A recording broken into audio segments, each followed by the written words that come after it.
बिस्मिल्लाहिर्रहमानिर्रहीम। स्टूडेंट, मैंने आपको एक क्वेश्चन दिया, आपको आवाज़ आ रही मेरी जी? कोई कंफर्म कर दे मुझे ज़रा, आवाज़ आ रही है?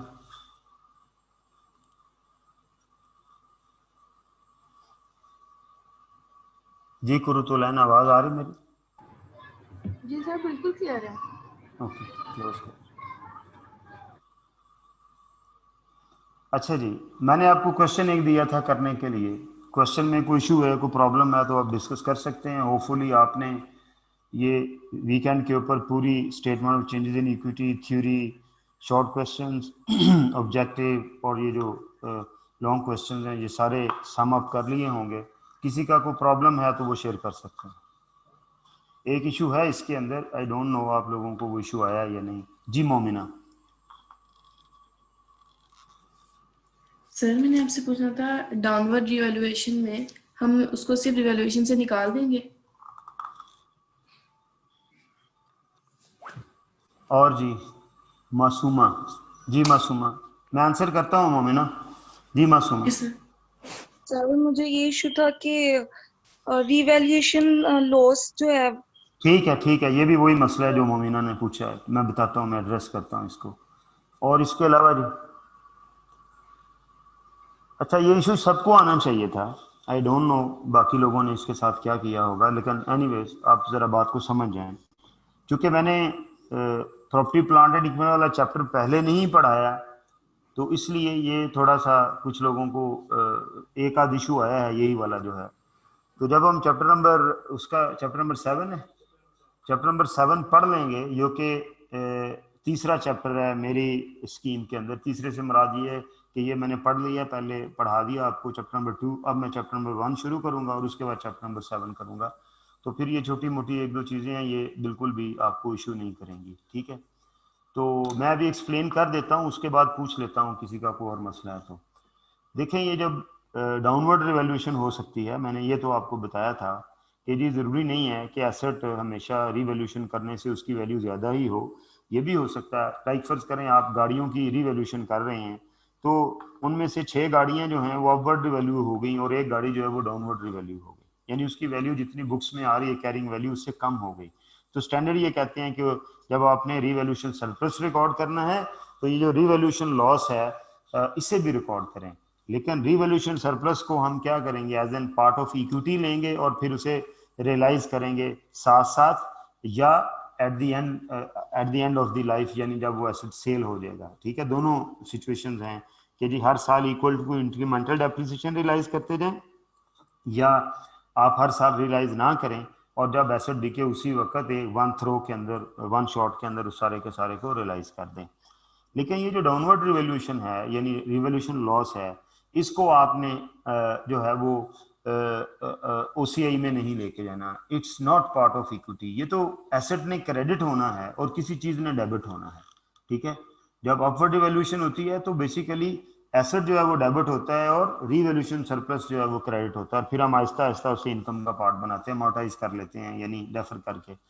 लेकिन जो डाउनवर्ड रिवॉल्यूशन है वो कहता है कि जी losses should be immediately recorded, prudence concept के तहत। तो ये एक लॉस है, हमें इसे इमीडिएटली रिकॉर्ड करना है। जब फर्स्ट टाइम डाउनवर्ड रिवॉल्यूशन होती है तो जितने से डाउनवर्ड रिवॉल्यूशन हो वो हम रिटेन अर्निंग में से माइनस कर देंगे।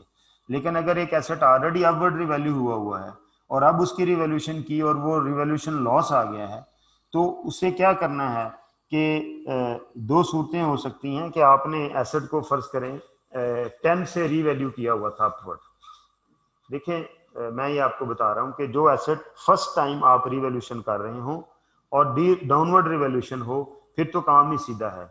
आपने एसेट को क्रेडिट करके उसे रिटेन अर्निंग को डेबिट कर देना है, यानी एक एक्सपेंस के तौर पर इनकम स्टेटमेंट में कंप्रीहेंसिव इनकम में उसे डेबिट कर देना है। जब फर्स्ट टाइम आपका एसेट 100 रुपए का था, आपने रिवैल्यू किया वो 90 हो गया, ये जो 10 रुपए है, एक तो आपने एसेट को क्रेडिट कर दिया और दूसरा आपने उसे लॉस बुक कर लिया कंप्रीहेंसिव इनकम के अंदर, लिहाजा वो ऑटोमेटिकली रिटेन अर्निंग में आ गया।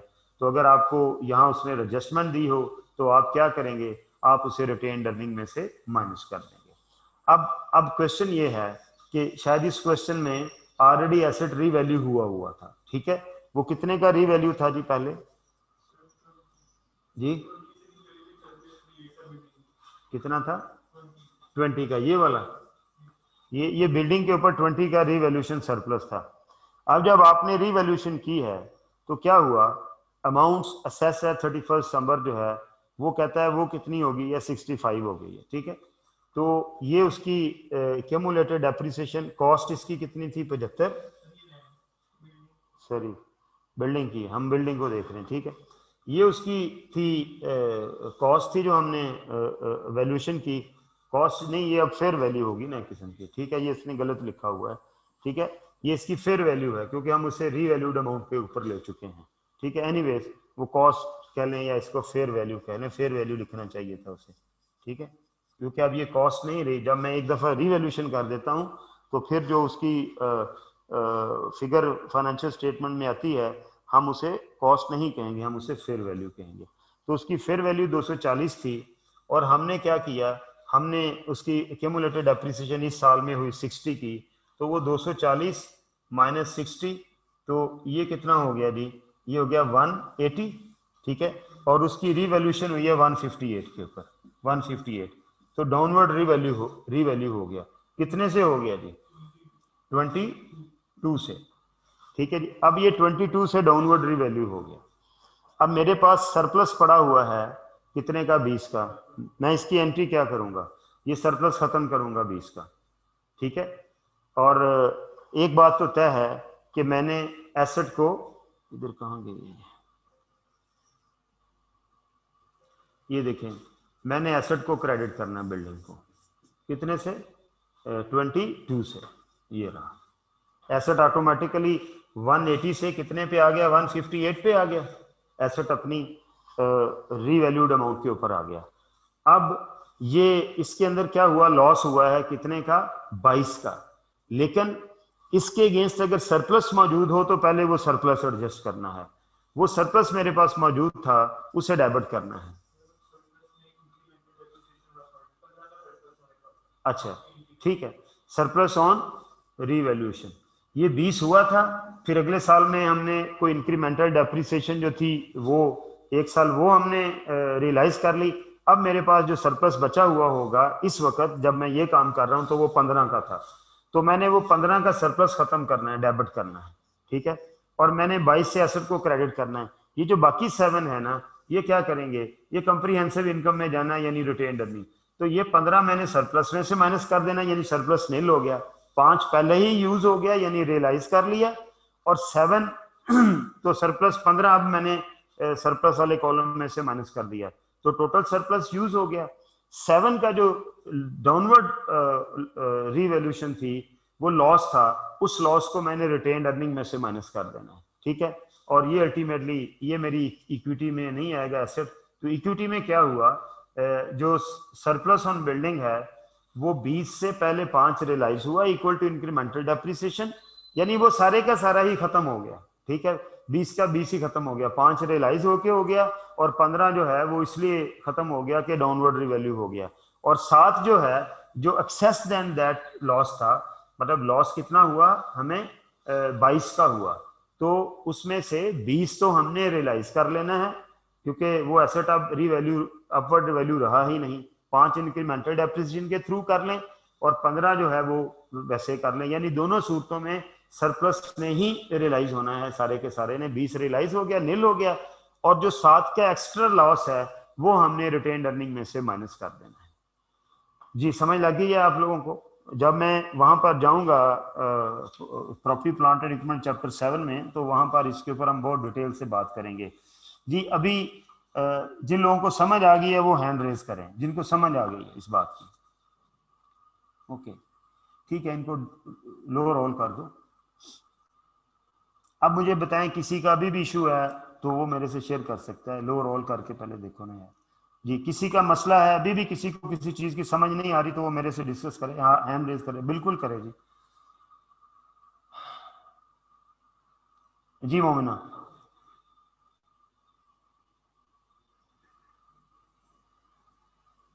जी मोमिना आपने हैंड रेज किया। Sir ji sir issuance of share at discount अगर हो तो फिर हम उसको शेयर कैपिटल में इंक्रीज करेंगे, और इसके अलावा आपने कहा था ये डेफर्ड एसेट होता है, कंटिन्यूसली जो है उसमें डेप्रिसिएशन भी होगी, तो सर ये जो बाकी क्या आएगी हम रिटेन अर्निंग में से माइनस क्या करेंगे, थोड़ा थोड़ा करके।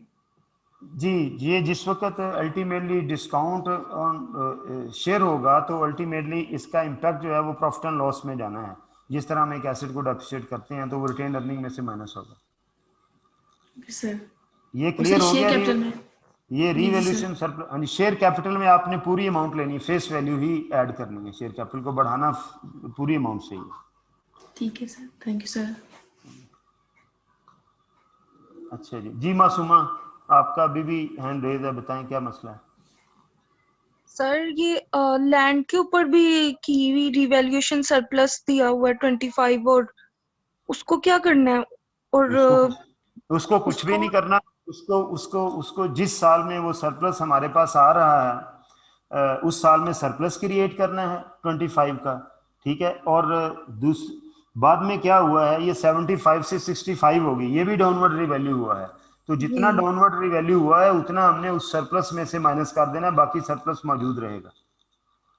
तो सर यानी हम ऐसा नहीं कर सकते कि अब एक एसेट का हमारे पास सरप्लस पड़ा हुआ है तो हम दूसरे एसेट का अगर ज्यादा लॉस नहीं हो गया तो नहीं उसको नहीं अगेंस्ट। नहीं नहीं नहीं नहीं नहीं नहीं, ये क्लास वाइज चलना होता है।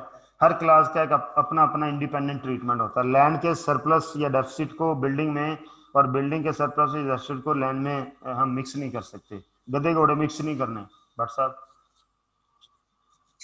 ठीक है सर। और जी मोहम्मद अरहम, मोहम्मद अरहम आपने हैंड रेज किया हुआ है भाई। जी अरहम, अरहम नहीं बात कर रहा जी हमसे। अपना माइक चेक करो भाई, आवाज नहीं आ रही आपकी। अब आ रही है सर? जी अब आ रही है। जी सर, मेरा ये फेयर वैल्यू वाला पॉइंट जो आपने बताया उसमें क्वेश्चन है, ऊपर लिखा हुआ उसने कि बिफोर रिवैल्यूएशन कॉस्ट ये है, तो सर वो कॉस्ट नहीं होगी? कहाँ पर? फिर जो आपने ये लास्ट फोर्थ पॉइंट जो है क्वेश्चन 1 में, नहीं नहीं, ये बेसिकली फेयर वैल्यू है उसकी, ये उसमें गलत लिखा हुआ है। फिर वो ऊपर लिखा है कि बिफोर रिवैल्यूएशन। जी बिफोर रिवॉल्यूशन फेयर वैल्यू है ना उसकी। पिछले साल अगर मैंने रिवॉल्यूशन कराई है, ठीक है, जी 2 साल बाद अगर उसकी वो वैल्यू आ रही है तो वो फेयर वैल्यू होगी ना, वो कॉस्ट नहीं होगी। मतलब सेकेंडरी वैल्यूएशन से पहले वो कह रहा है, पहले ऑलरेडी वो रीवैल्यू हो चुका हुआ है ना। तो जब वो जी रीवैल्यू हो गया फर्स्ट टाइम तो वो फेयर वैल्यू पे आ गया, फिर वो कॉस्ट पे तो रहा ही नहीं है। अब जब दूसरी दफा तीसरी दफा उसकी वैल्यूएशन होगी तो हम उसे लेंगे फेयर वैल्यू बिफोर रिवॉल्यूशन, ठीक है। जी सर, ठीक है sir, okay, thank you sir. जी मोहम्मद हारिस,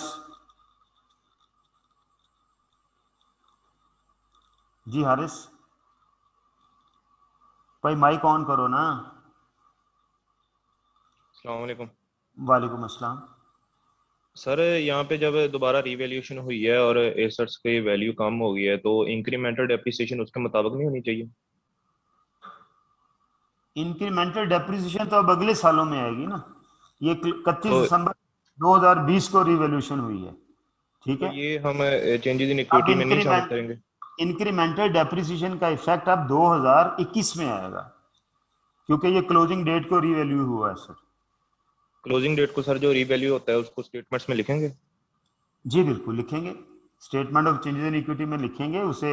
एसेट की वैल्यू अपना रीवैल्यूएशन सरप्लस एडजस्ट करेंगे, रिटेन अर्निंग एडजस्ट करेंगे, और अगली दफा उसकी जो नई वैल्यू है उसके ऊपर डेप्रिसिएशन चार्ज होगी, पुरानी वैल्यू के ऊपर जो डेप्रिसिएशन है उन दोनों का डिफरेंस लेंगे, अगली दफा इंक्रीमेंटल डेप्रिसिएशन का इशू आएगा।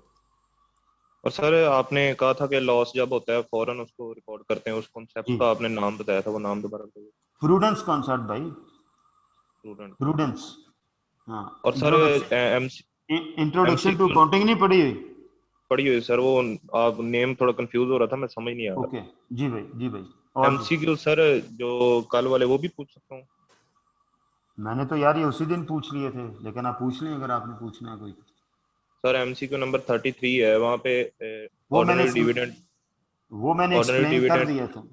ऑर्डिनरी डिविडेंड 10 पैसा पर शेयर है, लेकिन नंबर ऑफ शेयर्स हम कैसे निकालेंगे? वहाँ पे तो बताया नहीं हुआ है कि ऑर्डिनरी शेयर पर प्राइस कितनी है। वो ज्यूम किया हुआ है। जी और 10 मिलियन जो इंटरेस्ट पे किया है वो शामिल नहीं होगा? नहीं होगा, क्योंकि वो ठीक जो सर। इंटरेस्ट होता है उसके बाद रिटेन अर्निंग दी जाती है, ठीक है, उसके बाद हम डिविडेंड देते हैं। ठीक सर, शुक्रिया। इंटरेस्ट माइनस करने के बाद जो प्रॉफिट आता है ना, वो बेसिकली वो वाली प्रॉफिट फॉर इक्विटी होल्डर्स होता है, प्रॉफिट फॉर शेयर होल्डर होता है, जिसमें से हमने आगे डिविडेंड देना होता है। ठीक है, ये हमने वैसे उस दिन एक्सप्लेन किया था, पूछा था किसी ने। अच्छा जी, लो जी, अब मेरी अंडरस्टैंडिंग, ये वाला जो क्वेश्चन है, जब मैं चैप्टर नंबर 7 कर लूंगा तो आप लोगों ने मुझे याद कराना है। हम इस क्वेश्चन को उस वक्त दोबारा हम इसको अटेम्प्ट कर सकते हैं, ताकि ये जो रीवैल्यूएशन वाला मामला है, ये जब हम रीवैल्यूएशन पढ़ लेंगे तो ये ज़्यादा बेहतर तरीके से, क्योंकि बाकी क्वेश्चन में रीवैल्यूएशन की कोई ऐसा अंडरस्टैंडिंग नहीं थी, यहाँ पर डाउनवर्ड की अंडरस्टैंडिंग है, और वो डाउनवर्ड अपवर्ड होके फिर डाउनवर्ड हुआ है। तो ये चैप्टर नंबर 7 मेरा पहले ख्याल था कि मैं उस वक्त करवा दूं, लेकिन बाकी सारी चीज़ें हमने चूंकि पढ़ ली हुई थी तो मैंने इस वक्त आपको करवा दिया है। लेकिन हम इसको जब चैप्टर नंबर 7 कर लेंगे, फिर ये आप लोगों ने मुझे रिमाइंड कराना है, हम इस क्वेश्चन को दोबारा अटेम्प्ट करेंगे। जी मोमिना, आपका हैंड अभी भी रेज है। सर मैंने पूछना था, ये जो 5 है, ये दोनों की ही इंक्रीमेंटल डेप्रिसिएशन है, लैंड और बिल्डिंग? बेटे लैंड के ऊपर तो डिडक्शन होती नहीं है। ओके सर, ठीक है। क्लोज करेंगे।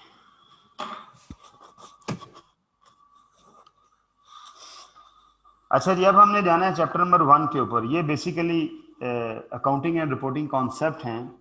मोस्टली इसमें हम इंट्रो लेवल के ऊपर, इसकी रेपिटेशन है काफ़ी सारी, लेकिन कुछ चीज़ें यहाँ पर ज़ाहिर है कुछ नई भी हैं, तो हम इसको यहाँ पर इसको निकाल के फारिग करें। इसमें से वो शॉर्ट क्वेश्चन ही आते हैं पेपर के अंदर, और इसका ऐसा कोई इसके अंदर कोई लॉन्ग क्वेश्चन तो है नहीं है। थोड़ा सा इसका फ़ॉन्ट बढ़ाओ यार, कहाँ नज़र आएगा मुझे, फ़ॉन्ट साइज बढ़ाओ इसका, नहीं हो रहा।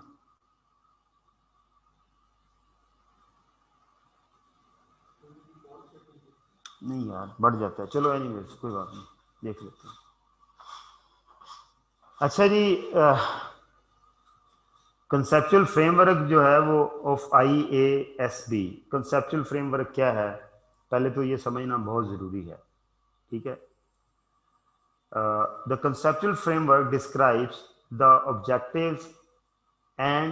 objectives of and concept for the general purpose financial statement. Its purpose are, ये जो कंसेप्चुअल फ्रेमवर्क है इसके ऑब्जेक्टिव क्या हैं। कंसेप्चुअल फ्रेमवर्क का मतलब ये होता है कि वो रूल्स एंड रेगुलेशन, वो कायदे कवानीन जिनके तहत हमने फाइनेंशियल स्टेटमेंट जो है वो बनानी होती हैं, उनको कलेक्टिवली हम क्या कहते हैं, कंसेप्चुअल फ्रेमवर्क कहते हैं। ठीक है जी, तो कंसेप्चुअल फ्रेमवर्क के ऑब्जेक्टिव्स क्या होते हैं, ये लिखा हुआ है, the conceptual framework describe the objectives of and concepts for general purpose financial statement. General purpose financial statement वो होती हैं जो किसी स्पेसिफिक यूजर के लिए ना बनाई जाए। मसलन टैक्स का एक स्पेशल फ्रेमवर्क है, अगर उस फ्रेमवर्क के मुताबिक फाइनेंशियल स्टेटमेंट बनाई जाएंगी तो वो कंप्लायंस फ्रेमवर्क के मुताबिक फाइनेंशियल स्टेटमेंट बनेगी कि जी एक खास लॉ को हमने कंप्लाई करते हुए फाइनेंशियल स्टेटमेंट बनाई है। और अगर हम किसी पर्टिकुलर यूजर के लिए ना बनाएं, वो जनरल यूजर उसे यूज कर सकते हो, तो उन्हें हम जनरल पर्पस फाइनेंशियल स्टेटमेंट कहते हैं। तो जो जनरल पर्पस फाइनेंशियल स्टेटमेंट हैं, कंसेप्चुअल फ्रेमवर्क कहता है कि जी उनके बनाने का ऑब्जेक्टिव और कॉन्सेप्ट जो हैं वो उनका ऑब्जेक्टिव ये है, the conceptual framework describes the objectives of a general purpose financial statement का ऑब्जेक्टिव क्या है, एंड कॉन्सेप्ट फॉर द, और किन कॉन्सेप्ट्स के तहत concept for general purpose financial statement बनती हैं। यानी कंसेप्चुअल फ्रेमवर्क हमें जनरल पर्पस फाइनेंशियल स्टेटमेंट का ऑब्जेक्टिव बताता है, और कंसेप्चुअल फ्रेमवर्क हमें कॉन्सेप्ट बताता है जिनके तहत financial statement, general purpose financial statement बननी है। यानी ऑब्जेक्टिव ऑफ कंसेप्चुअल फ्रेमवर्क क्या है, कंसेप्चुअल फ्रेमवर्क क्या चीज डिस्क्राइब करता है, क्या चीज एक्सप्लेन करता है, क्या चीज हमें बताता है। दो चीजें, number 1 objective of general purpose financial statement, and number 2 concept used to prepare the general purpose financial statement. यानी जनरल पर्पस फाइनेंशियल स्टेटमेंट को जो यूज करने में कॉन्सेप्ट यूज हुए हैं वो कंसेप्चुअल फ्रेमवर्क डिफाइन करता है, और ऑब्जेक्टिव क्या है जनरल पर्पस फाइनेंशियल स्टेटमेंट का, ये हमें कंसेप्चुअल फ्रेमवर्क बताता है। क्या है जी ये ऑब्जेक्टिव और its purpose are, general purpose financial statement का पर्पस क्या है या ऑब्जेक्टिव क्या है, to assist the international accounting standard board to develop IFRS standards that are based on consistent concept.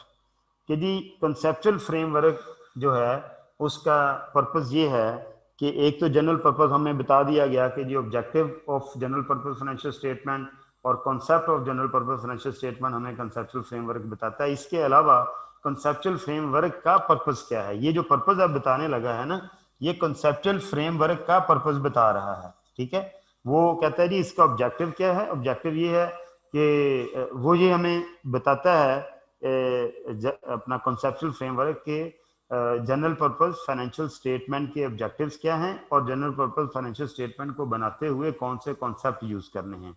ये तो बात हो गई कंसेप्चुअल फ्रेमवर्क हमें क्या चीजें बताता है। अब कंसेप्चुअल फ्रेमवर्क का पर्पस क्या है। Purpose number one, to assist the international accounting standard Board, ISB को असिस्ट करना to develop IFRS standard that are based on consistent concept. कि जी standard International accounting standard Board, ISB का मतलब क्या है, इंटरनेशनल अकाउंटिंग स्टैंडर्ड बोर्ड को assist करना कि जी ये जो कॉन्सेप्चुअल फ्रेमवर्क है ये असिस्ट करता है इंटरनेशनल अकाउंटिंग स्टैंडर्ड बोर्ड को मुख्तलिफ किस्म के अकाउंटिंग स्टैंडर्ड्स बनाने के लिए। Number two, to assist the ISB in promoting harmonisation of regulations. Harmonisation of regulation का मतलब ये होता है कि जो रूल्स एंड रेगुलेशन है उनको यूनिवर्सल किया जाए, उनको जनरली एक्सेप्टेबल किया जाए, उनको इंटरनेशनली अंडरस्टैंडेबल किया जाए। तो कॉन्सेप्चुअल फ्रेमवर्क का एक पर्पस ये भी है कि आईएसबी जो है वो जो स्टैंडर्ड तैयार करे वो वर्ल्ड वाइड एक्सेप्टेबल हो accounting standard and procedure relating to the presentation of the financial statement by providing a basis for alternative accounting treatment permitted by IFRS। कि जी एक जैसे अकाउंटिंग ट्रीटमेंट क्रिएट करना, इस सारे का मतलब क्या है कि पूरी दुनिया के अंदर अकाउंटिंग ट्रीटमेंट एक जैसा हो, और ऐसा करने के लिए जो अल्टरनेटिव अकाउंटिंग ट्रीटमेंट है उनको क्या किया जाए, उसको मैक्सिमम हद तक खत्म किया जाए। तो ये भी कंसेप्चुअल फ्रेमवर्क का एक पर्पस है कि आईएसबी को असिस्ट करता है कंसेप्चुअल फ्रेमवर्क। कि जी ये जो कंसेप्चुअल फ्रेमवर्क को लेके आईएसबी क्या करता है, इंटरनेशनल हार्मोनाइजेशन स्टैंडर्ड की क्रिएट करता है और जो अल्टरनेटिव ट्रीटमेंट है उनको मिनिमाइज करता है। जैसे अभी हम डिस्कस कर रहे थे अल्टरनेटिव ट्रीटमेंट क्या होते हैं, अभी हम रीवैल्यूएशन सरप्लस को हम कह रहे थे कि जी एक ये तरीका हो सकता है कि हम इक्वल टू इंक्रीमेंटल डेप्रिसिएशन हर साल रियलाइज करते जाएं, और दूसरा अल्टरनेटिव क्या है कि मैं हर साल equal to incremental depreciation realise ना करूं, मैं जब एसेट बेचूं मैं उसी वक्त सारा एक ही दफा रियलाइज कर लूं। तो ये अल्टरनेटिव ट्रीटमेंट है। तो जो कंसेप्चुअल फ्रेमवर्क है जो उसको मद्देनजर रखते हुए इंटरनेशनल अकाउंटिंग स्टैंडर्ड बोर्ड की ये कोशिश होती है कि ट्रीटमेंट को इंटरनेशनली हार्मोनाइज किया जाए। हार्मोनाइज मीन कि पूरी दुनिया के अंदर वो ट्रीटमेंट एक जैसे हों जो आईफैक के मेंबर हैं कम से कम उनके अंदर, और ये जो अल्टरनेट ट्रीटमेंट हैं इनको खत्म किया जा सके। तो बात समझ आनी चाहिए। यानी ये जो हमारा आईफैक है उसका कंसेप्चुअल फ्रेमवर्क क्रिएट करने का ऑब्जेक्टिव ये है कि स्टैंडर्ड ट्रीटमेंट हो और जो अल्टरनेटिव ट्रीटमेंट उन्हें खत्म किया जाए। Number 3, to assist national standard setting bodies in developing national standard. तो ये जो कंसेप्चुअल फ्रेमवर्क हमें आईफैक ने दिया हुआ है जो कि इंटरनेशनल फाइनेंशियल रिपोर्टिंग स्टैंडर्ड्स के ऊपर मुश्तमिल है और कुछ गाइडलाइंस भी हैं, आईएसबी जो अकाउंटिंग स्टैंडर्ड बोर्ड है उसकी गाइडलाइंस जो हैं, तो उसके ज़रिए हम क्या करते हैं, हमारा पर्पस क्या है उस कंसेप्चुअल फ्रेमवर्क का, कि जो नेशनल स्टैंडर्ड सेटिंग बॉडी हैं कि आपके मुल्क के अंदर अगर कोई आप स्टैंडर्ड बनाना चाह रहे हैं तो कंसेप्चुअल फ्रेमवर्क का मकसद ये है, यानी आईएफआरएस ने जो फ्रेमवर्क कंसेप्चुअल बनाया हुआ है उसका मकसद ये है कि एक स्टैंडर्ड सेटिंग बॉडी जो है किसी मुल्क की वो उन स्टैंडर्ड्स को फॉलो करे जो कि इंटरनेशनली एक्सेप्टेबल हैं और आपके जो लोकल स्टैंडर्ड हैं वो भी नेशनल स्टैंडर्ड की तरह ही और वो एप्लीकेबल भी हों। उसके बाद to assist prepare of the financial statement applying IFRS and dealing with topics that have yet to form the subject of an IFRS। conceptual framework का एक objective ये भी है कि जी financial statement IFRS के मुताबिक बने और and in dealing with topics that have yet to be और कुछ ऐसे टॉपिक जिनके ऊपर अभी स्टैंडर्ड लाइक ह्यूमन अकाउंटिंग जो है, यानी जो आपका ह्यूमन रिसोर्स है उसकी अकाउंटिंग के ऊपर इस वक्त दुनिया में काम हो रहा है। तो ऐसे टॉपिक जिनके ऊपर अभी स्टैंडर्ड नहीं बने उनको भी कंसिडर किया जाए। एक ऑब्जेक्टिव ये भी है, पर्पस ये भी है कंसेप्चुअल फ्रेमवर्क का। And then to assist user of the financial statement in interpreting the information, और ये जो user of the financial statement हैं उनको असिस्ट करना कि वो जो फाइनेंशियल स्टेटमेंट के अंदर अकाउंटिंग ट्रीटमेंट हैं या जो डिस्क्लोजर हैं उनको इंटरप्रेट करने में भी कंसेप्चुअल फ्रेमवर्क जो है वो हेल्पफुल होता है। आगे चलें। The conceptual framework is divided into 8 chapters namely. ये जो कंसेप्चुअल फ्रेमवर्क है ना जी, ये दरअसल आईफैक ने एक डॉक्यूमेंट बनाया हुआ है। उस डॉक्यूमेंट का पर्पस क्या था वो मैंने पीछे आपको उसके, ये पीछे जाओ जरा, ये उसके पर्पसेस हैं, ठीक है, ये लिखा हुआ है 1 2 3 4 5 ये पर्पसेस हैं उसके, ठीक है। और ये हमें इसका ऑब्जेक्टिव क्या है कि फाइनेंशियल स्टेटमेंट जनरल पर्पस बनाई जाएं, ठीक है, और जो कॉन्सेप्ट उनको बनाने में यूज हुए हैं उनके ऊपर जो है वो एक्सप्लेन किए जाएं, वो डिस्क्राइब किए जाएं। ये उसका ऑब्जेक्ट, ये उसका डिज़ायर था, यानी ये वो फ्रेमवर्क ये डिस्क्राइब करता है। और फ्रेमवर्क का पर्पस क्या है, ये 5 पर्पस लिखे हुए हैं। अब फ्रेमवर्क कितने हिस्सों पे मुश्तमिल है वो कहता है जी 8 चैप्टर्स हैं। Number 1 the objective of general purpose financial reporting framework, ठीक है, जो objective of general purpose financial reporting. उसके बाद the qualitative characteristic of the useful financial information, the financial statement and the reporting entity, the element of the financial statement, recognition process and criteria and derecognition. उसके बाद measurement of the element from which financial statement are constructed, presentation and disclosure and concepts of capital and capital maintenance. The conceptual framework is not an IFRS and nothing in the conceptual framework override any specific IFRS। ये बड़ी important line लिखी हुई है। कहता है ये जो conceptual framework है ये एक जनरल गाइडलाइन है, ठीक है, ये IFRS नहीं है। ये एक डॉक्यूमेंट है जिसके अंदर जिसके डिफरेंट चैप्टर के अंदर ये वाले इश्यूज जो हैं वो डील किए गए हैं।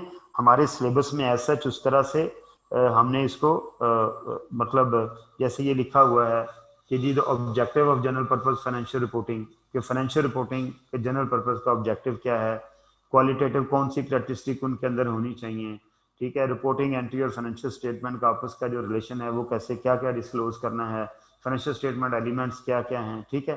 तो ये सारे जो हैं ये 8 चैप्टर्स के अंदर ये चीज़ें डिस्कस की गई हैं। लेकिन याद रहे कि कॉन्सेप्चुअल फ्रेमवर्क कोई स्टैंडर्ड नहीं है, लिहाजा कॉन्सेप्चुअल फ्रेमवर्क के अंदर लिखी हुई बात किसी भी स्टैंडर्ड को ओवरराइड नहीं करती।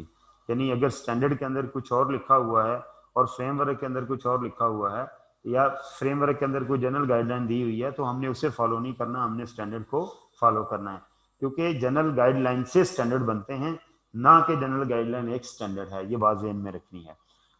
ये जो इसमें ये मैंने अंडरलाइन की है। On very rare occasion there may be a conflict between, अव्वल तो ऐसा होता नहीं है कि आपस में कॉन्फ्लिक्ट हो, लेकिन बहुत रेयर ऐसा हो सकता है क्योंकि जनरल गाइडलाइन में कोई कॉन्फ्लिक्ट हो भी सकता है, ठीक है। And an IFRS is in those cases the requirement of IRS prevail over those of the conceptual framework, ठीक है। तो जो IFRS है वो प्रिवेल करेगा, ना कि जो गाइडलाइन ऑफ कंसेप्चुअल फ्रेमवर्क है वो प्रिवेल करेगी। ये बात याद रखनी है। अब इसके अंदर कुछ चीज़ें जो हैं कंसेप्चुअल फ्रेमवर्क की वो उसने हमें एक्सप्लेन की हुई हैं। जैसे ये एलिमेंट ऑफ फाइनेंशियल स्टेटमेंट है, हमने कंपोनेंट ऑफ फाइनेंशियल स्टेटमेंट तो पढ़े हैं, लेकिन एलिमेंट ऑफ फाइनेंशियल स्टेटमेंट क्या है ये भी 5 हैं। जैसे कंपोनेंट ऑफ फाइनेंशियल स्टेटमेंट है, स्टेटमेंट ऑफ फाइनेंशियल पोजीशन है, स्टेटमेंट चेंजेस इन इक्विटी है, कंप्रीहेंसिव इनकम स्टेटमेंट है, फिर notes to the accounts and accounting policy और कैश फ्लो स्टेटमेंट है। ये 5 हैं। इसी तरह एलिमेंट भी 5 हैं। क्या है जी? एसेट, लायबिलिटी, इक्विटी, एक्सपेंस और income. These are called 5 elements of the financial statement. तो ये इसने लिखा हुआ है एसेट, लायबिलिटी एंड इक्विटी जिनका ताल्लुक स्टेटमेंट ऑफ फाइनेंशियल पोजीशन से है, इनकम एंड एक्सपेंसेस जिनका ताल्लुक जो है वो प्रॉफिट एंड लॉस से है। These elements are linked to the economic resources claims and changes in economic resources. ये देखें, ये सेंटेंस लिखा हुआ है, कहता है these elements are linked to economic resources. Economic resources asset के उतार चढ़ाव के अंदर होते हैं, इकोनॉमिक रिसोर्सेज की मूवमेंट होती है। क्लेम्स, लायबिलिटीज जो हैं वो लोगों के क्लेम होते हैं हमारे ऊपर, और चेंजेस इन इकोनॉमिक रिसोर्सेज, जो statement of changes in equity है, वो किसी कंपनी के इकोनॉमिक रिसोर्सेज के अंदर जो चेंज आती है, अभी हमने बनाई है statement of changes in equity, तो कंपनी की नेटवर्थ निकलती है, यानी कंपनी के इकोनॉमिक रिसोर्स बढ़े हैं, कम हुए हैं, ओनर्स नॉन ओनर्स इक्विटी में सेग्रीगेट करके हम वो देते हैं। आगे चलेंगे, ये देखें इकोनॉमिक रिसोर्सेज किस में मौजूद होते हैं एसेट में, क्लेम कहाँ, लायबिलिटी में। इक्विटी भी एक क्लेम है लेकिन ये ओनर्स क्लेम है, ठीक है। और ये जो इनकम है, ये changes in economic resources and claims reflecting in the financial performance, ये जो इनकम और एक्सपेंसेस हैं, इन दोनों के अंदर जो चेंजेस आती हैं, इकोनॉमिक रिसोर्सेज हमने लोगों को दिए, उसकी जो चेंज है वो फिर हमारी इक्विटी को अफेक्ट कर रही होती है। Other changes in economic resources and claims contributes from holders of equity claims and distributors, exchange of asset और liabilities that do not result in increase और डिक्रीज इन द इक्विटी। तो ये जो अदर चेंजेस हैं, जैसे आपने share capital बढ़ा लिया, तो ये other changes in economic resources हैं, कंपनी के इकोनॉमिक रिसोर्सेज बढ़ गए लेकिन contributions from holders of equity की वजह से बढ़ गए, ठीक है। इसी तरह exchange of asset and liabilities, कि आप एसेट और लायबिलिटीज के अंदर कोई ऐसी चेंजेस भी हो सकती हैं जो कि that do not result in increase और डिक्रीज इन इक्विटी। जैसे हम क्या करते हैं, हम बोनस शेयर इशू कर देते हैं, ठीक है, तो उससे क्या होता है, आपकी इक्विटी के ऊपर कोई फर्क नहीं पड़ता, वो एक कॉलम से उछल के दूसरे कॉलम में वो चीज़ चली जाती है, लिहाजा वो आपकी इक्विटी के अंदर कोई इफेक्ट नहीं देती। तो ये उसने बताया हुआ है कि जी डेफिनेशन और डिस्क्रिप्शन क्या है, कि आइटम डिस्कस वो किस एलिमेंट से रेलेवेंट हैं और उनका जो डिस्क्रिप्शन है वो क्या है। आगे चलिए, recognition of element of the financial statement, ठीक है। अब ये भी उसने जो वो हमें चैप्टर दिए हुए हैं कंसेप्चुअल फ्रेमवर्क के, उनमें से कुछ चीज़ें उसने एक्सप्लेन कर दी हैं, क्योंकि ऐसा आपके सिलेबस में वो पूरा कंसेप्चुअल फ्रेमवर्क नहीं है। Recognition of the element of financial statement, the ISB framework states that an element, asset, liability, equity, income or expense should be recognized in statement of financial position or statement of financial performance, yani income statement, when it meets the definition of an element and also satisfies certain criteria for recognition, ठीक है। आपने जब हम standard पढ़ते हैं तो हर standard के अंदर आपके सिलेबस में यहाँ कुछ स्टैंडर्ड हैं, तो वो रिकग्निशन क्राइटेरिया वो डेफिनेशन बताता है कि जी इन्वेंट्री है तो इन्वेंट्री किसे कहते हैं, और फिर इन्वेंट्री को रिकग्नाइज कब करना है, उसका एक रिकग्निशन क्राइटेरिया बताता है। तो कहता है कि जब उस डेफिनेशन पे भी कोई एलिमेंट पूरा उतरता हो और जो क्राइटेरिया स्टैंडर्ड ने उसकी रिकग्निशन का बताया हुआ है, स्टैंडर्ड ने जो उसकी डेफिनेशन बताई हुई है, स्टैंडर्ड के मुताबिक डेफिनेशन हो और जो स्टैंडर्ड के मुताबिक क्राइटेरिया और रिकग्निशन का, उसके मुताबिक हमने उस स्टैंडर्ड को जो है वो उस एलिमेंट को जो है वो रिकॉर्ड करना है। Items that fail to meet, कहता है जी जो क्राइटेरिया फॉर रिकग्निशन को मीट करने में फेल हो जाएंगे, हम उन्हें रिकॉर्ड नहीं करेंगे, भले वो डेफिनेशन पे पूरी उतरती हो, लेकिन चूंकि रिकग्निशन क्राइटेरिया मुकम्मल नहीं होगा, लिहाजा हम उन्हें रिकॉर्ड नहीं करेंगे। The criteria for recognition are as follow. अब वो कहता है जी रिकग्निशन क्राइटेरिया क्या है, ये डिफरेंट एलिमेंट के लिए उसने क्राइटेरिया जनरली डिफाइन कर दिया जो फ्रेमवर्क ने। अब ये देखें, ये जनरल डेफिनेशन है रिकग्निशन क्राइटेरिया की। हर स्टैंडर्ड के अंदर जब वो स्टैंडर्ड हम पढ़ेंगे उसके अंदर वो रिकग्निशन क्राइटेरिया बताएगा। तो ये कहता है कि जी किसी जगह स्टैंडर्ड का पीछे जो हम पढ़ के हैं, किसी जगह स्टैंडर्ड का रिकग्निशन क्राइटेरिया जो है वो और है और जनरल गाइडलाइन और है, तो स्टैंडर्ड का रिकग्निशन क्राइटेरिया अप्लाई होना है, फ्रेमवर्क का नहीं होना। लेकिन ऐसा बहुत बहुत बहुत बहुत रेयर होगा, ठीक है। तो ये जो जनरल क्राइटेरिया है रिकग्निशन का, फ्रेमवर्क के अंदर डिफाइन हुआ है। कहता है only items that meet the definition of asset, liability और equity are recognised in the statement of financial position. Similarly कहता है जी सिर्फ वही हमने चीजें रिकॉर्ड करनी है जो एसेट, लायबिलिटी, इक्विटी, इनकम और एक्सपेंसेस की डेफिनेशन पे पूरा उतरती हैं, ठीक है, उसके अलावा किसी चीज को रिकॉर्ड नहीं करना जो कि मुतलका स्टैंडर्ड में स्पेसिफिकली भी डिस्क्राइब की गई हैं। Not recognition, not recognizing an item that meets the definition of one of the element makes the statement of financial position and the statement of financial performance less complete and can exclude useful information from financial statement. On the other hand, in some circumstances, recognizing some items that meet the definition of one of the element would not provide useful information. वो कह रहा है कि जी ये हो सकता है, ये जो लिखा हुआ है ना, not recognising an item that meet the definition of one of the elements makes the statement of financial position. कहता है जी उन चीज़ों को हमने रिकॉर्ड नहीं करना जो कि फाइनेंशियल स्टेटमेंट के एक जो element financial statement financial position के अंदर रिकॉर्ड हो and the statement of financial performance less complete and can exclude useful information from financial statement. कहता है कि वो यूजफुल इंफॉर्मेशन ना देता हो और वो लेस कंप्लीट हो, वो मुकम्मल ना हो।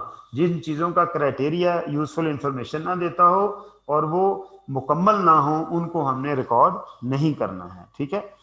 On the other hand, in some circumstances recognising some item that meet the definition of one of the element would not provide useful information.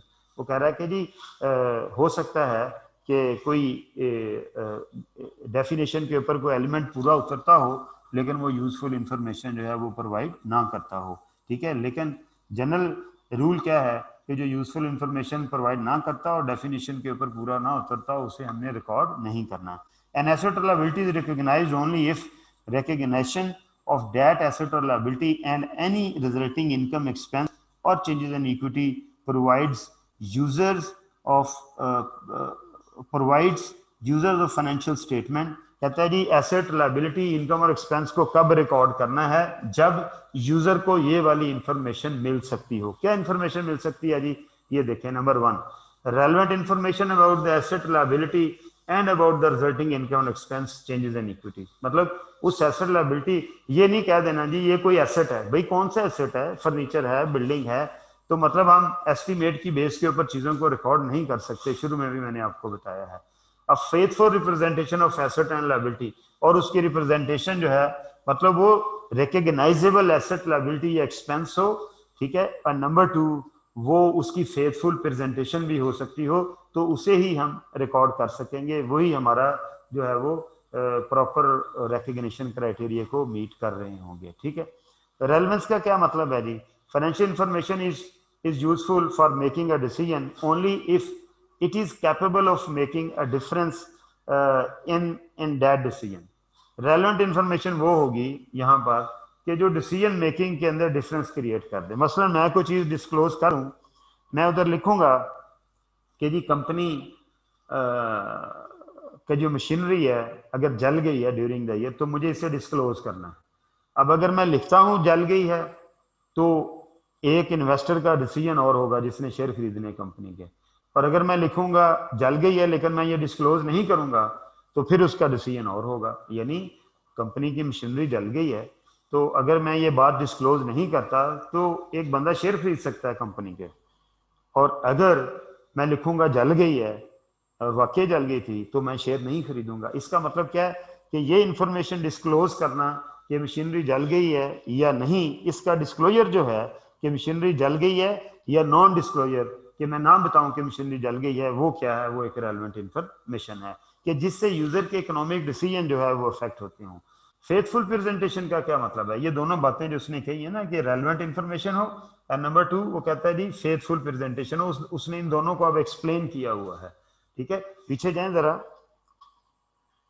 यहाँ उसने लिखा हुआ है ना कि रिकॉग्निशन क्राइटेरिया के अंदर एक रिक्वायरमेंट क्या है कि जो एसेट लायबिलिटी इनकम और एक्सपेंस जो है, इक्विटी जो है, वो रेलेवेंट होगी, फेथफुल होगी। वो रेलेवेंट होगी तो उसे रिकॉग्नाइज करना है, और उसकी फेथफुल प्रेजेंटेशन होगी तो उसे हमने फाइनेंशियल स्टेटमेंट में लेना है। अब आगे चलें। उसने बताया कि जी रेलेवेंस क्या है, मैंने आपको बताया जो डिसीजन मेकिंग को अफेक्ट कर जाए कि जी फैक्ट्री हैड गॉट फायर तो मैं इन्वेस्टमेंट नहीं करूंगा, और अगर ना बताया जाए फायर होगी हुई है और बताया नहीं गया तो मैं इन्वेस्टमेंट कर दूंगा, इसका मतलब इस बात का बताना या ना बताना क्या है, एक रेलेवेंट इंफॉर्मेशन है। फेथफुल रिप्रेजेंटेशन क्या होती है? Recognition of a particular asset or liability is appropriate if it provides not only relevant information but also faith। सिर्फ रेलेवेंस रिक्वायर नहीं है, वो कहता है कि जी फेथफुल प्रेजेंटेशन भी होनी चाहिए, but also a faithful representation of that asset or liability and of any resulting income expense and change in equity. कि सिर्फ उसकी रेलेवेंस नहीं है बल्कि उसकी faithful presentation asset, liability, equity और उसके नतीजे में होने वाली कोई इनकम जो है या एक्सपेंस जो है उसकी भी प्रेजेंटेशन होनी चाहिए faithful. Weather a faithful representation can be provided may be affected by the level of uncertainty in measurement of the asset or liability। कहता है जी कोई चीज कितनी फेथफुल है ये उसकी किसी भी एसेट या लायबिलिटी की जो मेजरमेंट का जो सर्टेनिटी है उस पर डिपेंड करती है। लाइक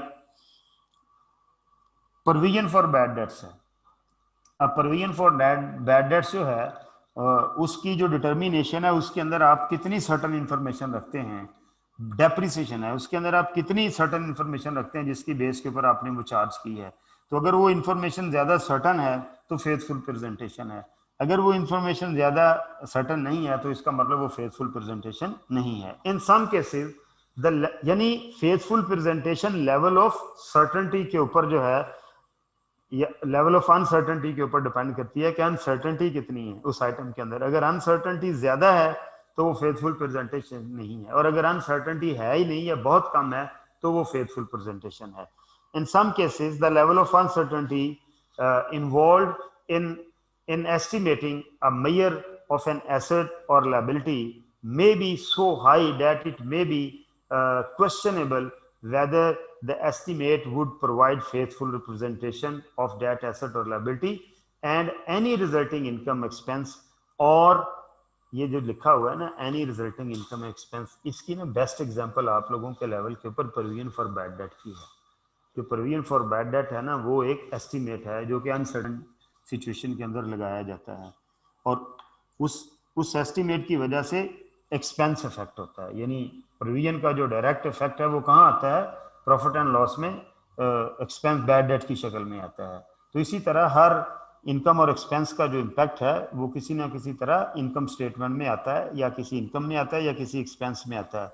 तो कहता है जो लेवल ऑफ अनसर्टेनिटी है ये इनकम और एक्सपेंसेस को थ्रू एसेट और लायबिलिटी जो है वो अफेक्ट करती है। तो ये जो अनसर्टेनिटी का लेवल है ये जज करना बहुत जरूरी है किसी फिगर का फेथफुल प्रेजेंटेशन होने के लिए। Whether or not an asset or liability is recognised, a faithful representation of the asset or liability may need to include explanatory information about the uncertainties. हाँ कहता है जी किसी चीज की अनसर्टेनिटी को दूर करने के लिए उसके सिर्फ फिगर काफी नहीं होती, उसके साथ आप कुछ एक्सप्लेनेटरी नोट वगैरह दे सकते हैं। लाइक अगर आपने डेप्रिसिएशन चार्ज कर रहे हैं तो आप बताएं कि आपने डेप्रिसिएशन का मेथड कौन सा यूज किया है।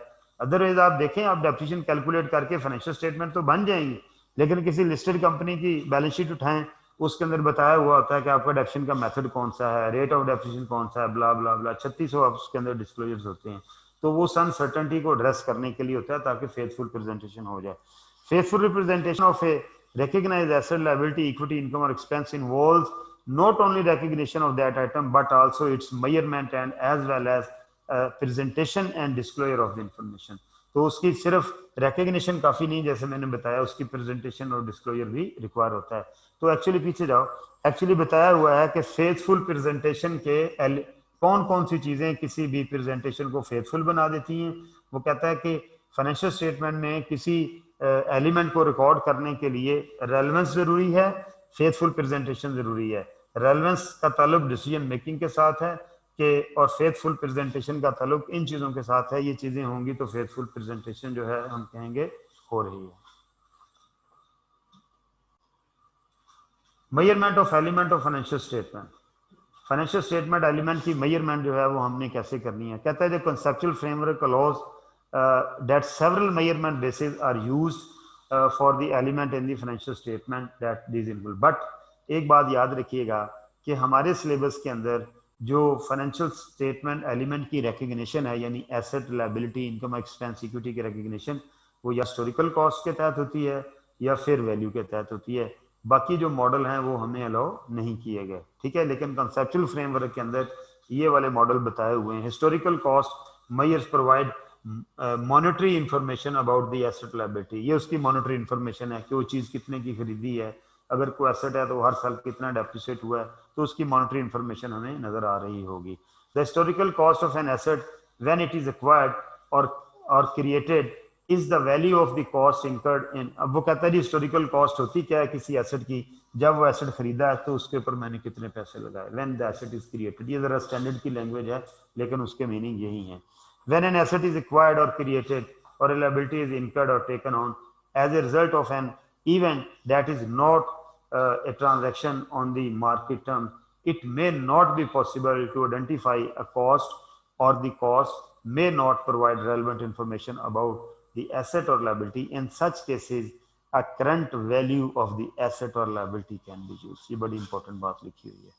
कहता है जी सम टाइम ये होता है कि आप किसी एसेट या लायबिलिटी की कोई ट्रांजैक्शन किसी ऐसी वैल्यू पे करते हैं जिसकी मार्केट वैल्यू अवेलेबल नहीं है, ठीक है। क्या लिखा है, when an asset is acquired और क्रिएटेड और लायबिलिटी इज इनकर्ड और taken on as liability is incurred mean, अगर आपने कोई किसी ने कोई आपके लिए लायबल है या आप किसी के लिए लायबल हैं, taken on as a result of the event that is not a transaction on market terms.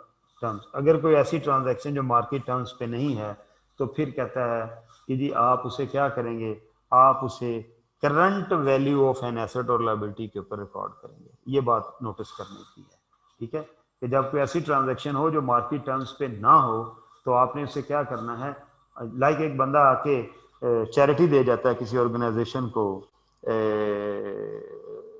Without any consideration. Charity का मतलब ही ये है कि उसने कोई, उसके पास एसी पड़े हुए थे 100, उसने एक हॉस्पिटल को चैरिटी कर दी। अब ये मार्केट टर्म्स के ऊपर ट्रांजैक्शन नहीं हुई क्योंकि वो तो फ्री ऑफ कॉस्ट दे गया। तो ऐसी सूरत हाल के अंदर हम क्या करेंगे, उन एसी को रिकॉर्ड तो करना है फाइनेंशियल स्टेटमेंट के अंदर, तो कहते हैं उनकी करंट वैल्यू जो है हम वो यूज कर लेंगे। ये बात याद रखनी है। आगे चलें। The historical cost of an asset is updated over time to depict, if applicable, the consumption of a part of the economy। कहता है जी उसे अपडेट करना है, यानी ये स्टैंडर्ड की लैंग्वेज है लेकिन आप हर एक के ऊपर एक छोटी एग्जांपल ले लें। कहता है जी उसे अपडेट करते रहना है अगर वो कंज्यूम हो गया है या इंक्रीज हो गया। Depreciation is best example of consumption of economic benefit. तो हमने उसे क्या करना है, हमने उसको अपडेट करना है। कहता है जी कब अपडेट करना है, ये लिखिए, update over time to depict if applicable consumption payment received at existing part of all of these asset. अगर आपने को बेच दिया है उसमें से तमाम, या तो फिर उसे अल्टीमेटली अपने बुक्स के अंदर डिस्पोजल रिकॉर्ड करेंगे। The effect of event that cause part of all of, या कोई ऐसा इवेंट हो गया जिससे वो सारा एसेट या उसका कोई हिस्सा जो है वो जो है that is no longer recoverable. मतलब एक मशीन के किसी को आग लग गई तो आपने उसे क्या करना है, आपने उसे अपडेट करना। अपडेट ओवर टाइम का मतलब क्या है कि हर बैलेंस शीट डेट के ऊपर उसकी जो बुक वैल्यू है वो उसकी रिकवरेबल वैल्यू के बराबर होनी चाहिए। Accruals of interest to reflect any financing component of the asset. और अगर आपने कोई एसेट जो है वो लिया हुआ है लोन के ऊपर तो उसका जो लोन का इंटरेस्ट है वो कैपिटलाइज करना होता है। हम पढ़ेंगे बोरिंग कॉस्ट का चैप्टर, तो वहां जाके ये बात करेंगे। तो कहता इन तमाम फैक्टर से हमने क्या करना है, इनसे हमने एसेट को क्या करना है ओवर टाइम जो है एसेट या लायबिलिटी को, एसेट्स को बल्कि क्या करना है हमने अपडेट करते रहना है। One way to apply historical cost measurement basis to financial asset or financial liability is to measure them at amortized cost। amortized cost का मतलब ये होता है कि हम उन्हें उनकी फ्यूचर वैल्यू को प्रेजेंट वैल्यू में कन्वर्ट कर लें। The amortized cost of the financial asset or financial liability reflects estimate of future cash flows। ये देखें amortized cash,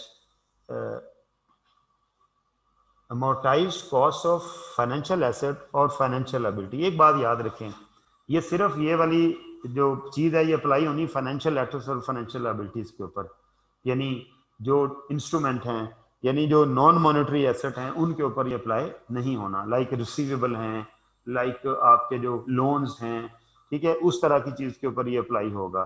तो वो क्या तरीका है, कहता है reflects liability reflects estimate of future cash flows discounted at the rate determined at the initial recognition. For variable rate instruments, the discount rate is updated to reflect the changes in the variable rate. The amortized cost of the financial asset or financial liability is updated over time to depict the subsequent changes, such as accrual of interest, the impairment of the financial asset, and receipt of the payment. ये सारे का सारा मामला इस तरह से छापा लगा दिया हुआ है। आप लोगों के लेवल के ऊपर ये इस तरह से लिखने की जरूरत नहीं थी, सिर्फ ये बताना चाहिए था कि कुछ financial asset or financial liabilities जो हैं उनको अमोर्टाइज कॉस्ट के ऊपर भी प्रेजेंट किया जाता है, जो कि आपके सिलेबस में नहीं है। ठीक है, फाइनल लेवल के ऊपर होंगे। अब अमोर्टाइज कॉस्ट क्या है? उसने कहा जी जो फ्यूचर में कैश फ्लो होने हैं उनकी प्रेजेंट वैल्यू है। अब वो प्रेजेंट वैल्यू के अंदर रेट ऑफ इंटरेस्ट में भी चेंजेस आ सकती हैं, वो उसने बताया हुआ है। वो जो कैश फ्लो उसके आने हैं जिनको हमने डिस्काउंट करना है उसके अंदर भी चेंजेस आ सकती हैं। लेकिन मिथ इसका क्या है कि हम अमोर्टाइज कॉस्ट के ऊपर भी कुछ एसेट्स को शो कर सकते हैं। ठीक है, और अमोर्टाइज कॉस्ट कैसे निकलेगी? हम उनकी फ्यूचर कैश फ्लोज की present value, different interest rate और डिफरेंट कैश फ्लोज के ऊपर जब हम निकाल लेते हैं। बस जी हम यहाँ तक रहेंगे। मैंने पीछे जाएं जरा, मैंने ये जो measurement of element of financial statement है ना, इसे स्टार्ट किया है। इसकी डिफरेंट बेसिस हैं, उनमें पहली बेस जो है वो हिस्टोरिकल कॉस्ट है। ठीक है, और मैंने आपको बताया कि हमारे सिलेबस में ऑलमोस्ट तमाम की तमाम अकाउंटिंग हिस्टोरिकल कॉस्ट की है, मास्वाय रीवैल्यूएशन ऑफ एसेट की वो फेयर वैल्यू है। वो आगे पढ़ेंगे जाके। तो हिस्टोरिकल कॉस्ट आज सिर्फ मैंने आपको बताया है। आपने अब ये पहले ये चैप्टर जब मैंने शुरू किया है, अब आपने क्या, अब आपने इसको स्टडी करना है, line by line please study करना है। ये वो चीजें हैं जो जिंदगी में आपने एक एक दफा पढ़नी है। पास हो गए दोबारा आप इनको देखेंगे भी नहीं तो नॉलेज इनकम्प्लीट रह जाएगा। और अगर पूरा नहीं पढ़ेंगे, फेल हो गए, दोबारा भी आपने फिर भी नहीं पढ़ना, आपका इसको पढ़ने को दिल नहीं, आपने कहना अच्छा यार ये तो ठीक है देख लेंगे, ऑब्जेक्टिव सवाल करो। तो इसलिए खुदा के लिए ये फर्स्ट टाइम है, तो एक एक लाइन आप लोगों ने पढ़नी है। आपका कोई क्वेश्चन होगा कल हम उसको आंसर करेंगे। ठीक है, और कल हम ये जो measurement of element of financial statement हमने स्टार्ट की है, उसकी पहली बेस आज हमने डिस्कस कर ली है, हिस्टोरिकल कॉस्ट, जो कि मोस्टली हमारे सिलेबस पे एप्लीकेबल है। आपका कोई क्वेश्चन है तो आप पूछ सकते हैं, वरना कल हम इससे आगे चलेंगे। ठीक है जी, थैंक यू वेरी मच। अल्लाह मियाँ आपको अपनी ईमान में रखे।